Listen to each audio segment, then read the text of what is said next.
High friends, welcome back to our YouTube channel. आजच्या व्हिडिओमध्ये आपण आण्याची प्रसिद्ध अशी आमटी पाहणार आहोत। पौष शुक्ल प्रतिपदेला रंगनाथ स्वामींची यात्रा भरते आणि या यात्रा उत्सवानिमित्त आणे गावामध्ये खूप मोठ्या प्रमाणात आमटी बनवली जाते। ही आमटी कशी बनवायची याचीच आज डिटेल रेसिपी आपण पाहणार आहोत। चला तर मग व्हिडिओला लगेच सुरुवात करूया। यासाठी आपल्याला सगळ्यात महत्त्वाचं म्हणजे हे तूर डाळ आहे, ही मी शिजवून घेतली आहे। अर्धी वाटी तूर डाळ होती। नॉर्मल आपण कुकरला 4 शिट्ट्या काढून घेतल्यात आणि शिजवून घेतली। याच्यामध्ये हळद मीठ वगैरे काहीच टाकलेलं नाहीये।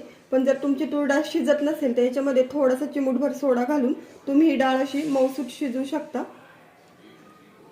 त्यानंतर ना सगळ्यात महत्त्वाची गोष्ट म्हणजे हे गुळ आहे आणि हे कोकम आहे।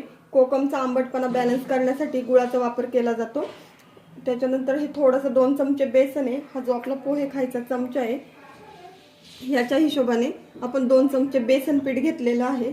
2 चमचे खोबरं घेतलेलं आहे। खोबरं हे फक्त किसून घेतलेलं आहे। हा 2 चमचे दाण्याचा कूट आहे। शेंगदाणे भाजून त्याचे टरफल नाही काढले तरी चालतील, पण ओबडधोबड असा कूट करून घ्यायचा आहे। फोडणीसाठी आपल्याला लागणारे कढीपत्ता, कोथिंबीर, जिरं आणि मोहरी आणि मसाले। जो मेन पार्ट आहे आमटीचा तो आहे मसाल्यांचा। याच्यामध्ये सगळ्यात महत्त्वाचा असतो तो म्हणजे हा गरम मसाला। हा तुम्ही घरामध्ये असलेले खडे मसाले वाटून असा गरम मसाला बनवू शकता किंवा दुकानातून आयता देखील गरम मसाला आणू शकता। त्यानंतर हे आहे हळद, हिंग, धना-जिरा पावडर, घरगुती आपलं जे मिरची मसाला असतो तो, हे लाल तिखट आणि गोडा मसाला आणि चवीसाठी मीठ। या इथे मी एक पातेलं घेतलेलं आहे आणि पातेलं गरम करायला गॅसवर ठेवलंय। तुम्ही आमटी पातेल्यात करू शकता, कढईत करू शकता किंवा ज्या कुकरमध्ये डाळ शिजवली त्याच्यामध्ये देखील करू शकता। आणि सगळ्यात महत्त्वाचं म्हणजे कुठलीही आमटी करायची असेल तर तेल जास्त घालायचे। नॉर्मली आपण जर 2 पळ्या घालत असो तर 3 पळ्या तेल घालायचे। या इथे मी आमटीसाठी 3 ते 4 पळ्या तेल घालून घेत आहे।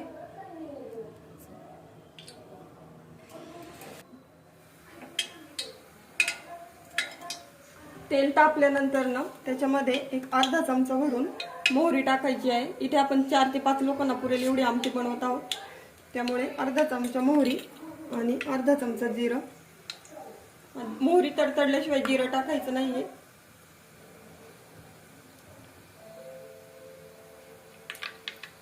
मोहरीचा आवाज आला की जिरं टाकायचंय आणि जिऱ्या मोहरीच्या फोडणीतच लगेच कढीपत्ता टाकून घ्यायचा आहे।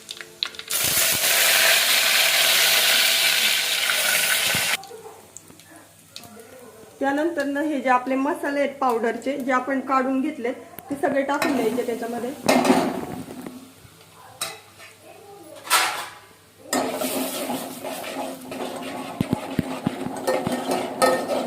या पावडरच्या मसाल्यांमध्ये एक दाण्याचा कूट,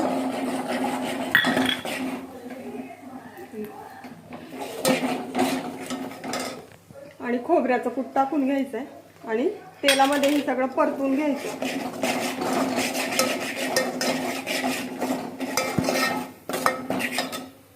यामध्येच आपण आता ही जी तुरीची डाळ आहे शिजवून घेतलेली ती टाकून घेणार आहोत।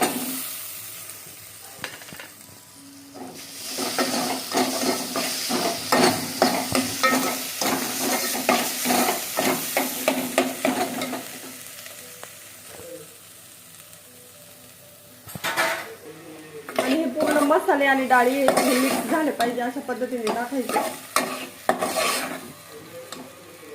डाळीचा अगदी गाळ नाही करायचा आहे, थोडीशी खडे डाळच ठेवायची आहे, कारण हे आपण आमटी भाकरी बरोबर चुरून खातो। या स्टेजला आपण आता याच्यामध्ये कोकम, हे जे कोकम आहे हे मी एक 10 मिनिटं पाण्यात भिजू घातलं होतं।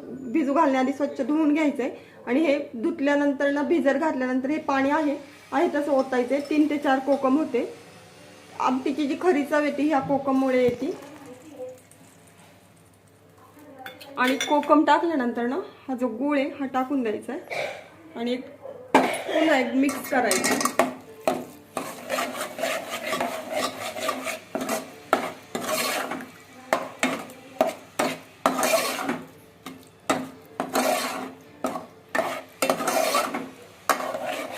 अशा पद्धतीने आपली ही आमटी आता निम्म्या स्टेजपर्यंत आली आहे। यानंतर ना आपल्याला याच्यामध्ये बेसन पीठ टाकायचं, पण बेसन पीठ टाकताना त्याचा घोळ बनवायचा आहे आणि नंतर न टाकायचे। इथे 2 चमचे बेसन घेतलंय, त्याच्यामध्ये अगदी नॉर्मल पाणी टाकायचे आणि याचा घोळ बनवायचा जसं आपण कढीला वगैरे बनवतो तसा, कारण याच्यामुळे आमटीला घट्टपणा येतो। कारण ह्यूज क्वांटिटीत ज्यावेळेस आमटी बनवली जाते त्यावेळेस जर मसाल्यांचं प्रमाण आहे ते जर वाढलं तर ते जास्त तिखट असे लागते, त्यामुळे आमटी घट्ट करण्यासाठी हा बेसनाचा घोळ टाकायचा आहे। हा जो बेसनाचा घोळ आहे हा आपण आता टाकून घेणार आहोत आपल्या आमटीमध्ये आणि पुन्हा एकदा मिक्स करून देणार आहोत।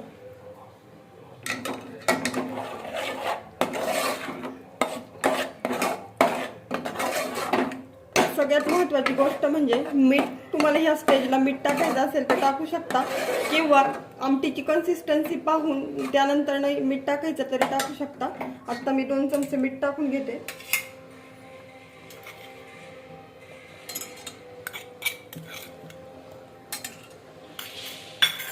आणि आमटी म्हटल्यावरती फ्रेश कोथिंबीर टाकायची आहे, भरपूर सारी कोथिंबीर टाकायची जेणेकरून आमटीची जी टेस्ट आहे ती एनहान्स होईल।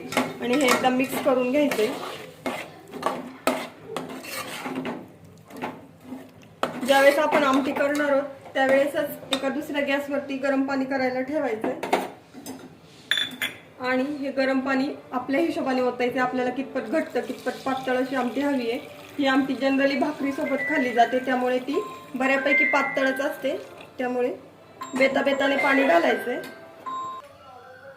अशा पद्धतीने आपली आमटीची कन्सिस्टन्सी आहे ती चेक करायची आहे, तुम्हाला कितपत पातळ हवी कितपत घट्ट हवी आहे। जर घट्ट वाटत असेल तर थोडंसं पाणी ॲडजस्ट करायचंय आणि पातळ वाटत असेल तर थोडंसं बेसन पीठ पुन्हा खालून घातलं तरी चालेल, पण एकदम प्रमाणात झाली ही आमटी।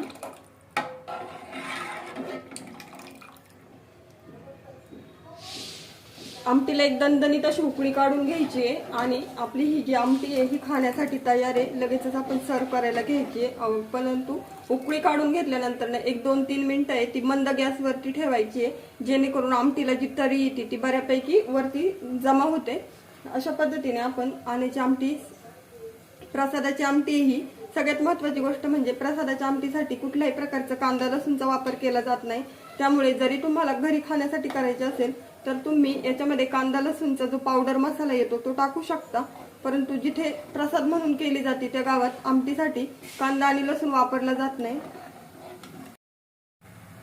पाहू शकता इथे आपल्या आमटीला खळखळून अशी उकळी आली आहे। अशी दणदणीत उकळी आल्यानंतर गॅस आहे तो बारीक करायचा आहे आणि 5 मिनिटं ही आमटी अशी शिजून द्यायची मंद आचेवर, जेणेकरून ही जी वरची तरी आहे ती चांगली कलेक्ट होते आणि आमटीला एक वेगळा असा फ्लेवर येतो। आणि ज्यावेळेस आपण सर्व करणार आहोत त्यावेळेस फक्त याच्यावरती थोडीशी नॉर्मल फ्रेश कोथिंबीर टाकायची आणि सर्व करायची। अशा पद्धतीने तयार आहे आपली चविष्ट अशी आण्याची आमटी। तुम्ही पाहू शकता की 5-10 मिनिटांनी आपल्या आमटीला अशी तरी जमायला सुरुवात होते आणि ही अशी आपली आण्याची आमटी तयार आहे। ही आमटी या अशा पितळ्यांमध्ये सर्व केली जाते आणि एका वेळेस कमीत कमी 3 ते 4 हजार भाविक भक्त ह्या आमटीचा महाप्रसादाचा जो लाभ आहे तो घेतात। त्याचबरोबर या आमटी सोबत तुम्हाला भाकरी देखील दिली जाते। यावर्षी ही आमटी 30 आणि 31 डिसेंबर रोजी आहे।